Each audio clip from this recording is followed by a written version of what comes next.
Welcome. This activity is called Looking at Sound Waves and is aimed at 11 to 14-year-olds. It will last about 30 minutes.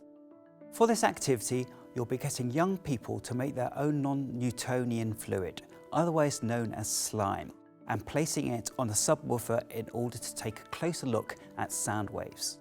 You'll need protective eyewear to be worn. You should complete a suitable risk assessment as always, and you'll also need to prepare the following items before starting the activity: cornstarch, jar with lid, subwoofer, food colouring, cling film, mixing spoon or stick, plastic jug, water, protective covering for the table, protective eyewear, paper towels for cleaning up, protective clothing if available, measuring spoons, scales or similar, tablet, laptop or mobile phone to play music, and selected music clips.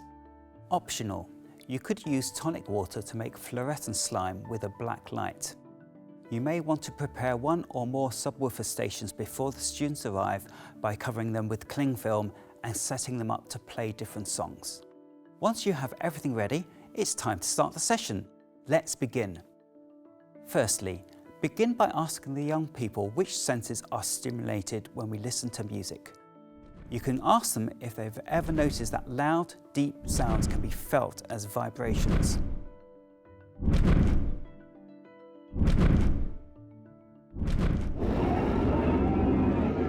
At this point, you might want to demonstrate examples of this by playing some loud music. Next, you should describe the basics behind how sound waves are created and how we interpret them as sound. Explain to them what resonance is and how we can feel vibrations of sound. Once they are up to speed with this, it's time to try out the experiment.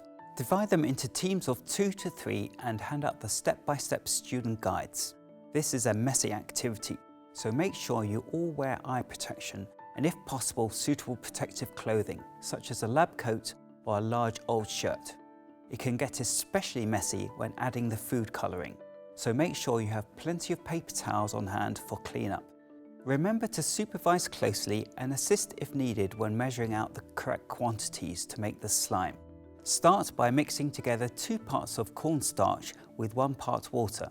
For this, pour some water, or tonic water, into a jar and slowly add the starch a bit at a time while stirring the mixture.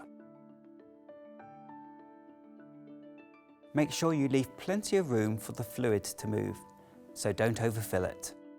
Stop adding the starch when it gets very difficult to stir.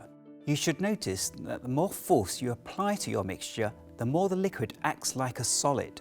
You have made your non-Newtonian liquid.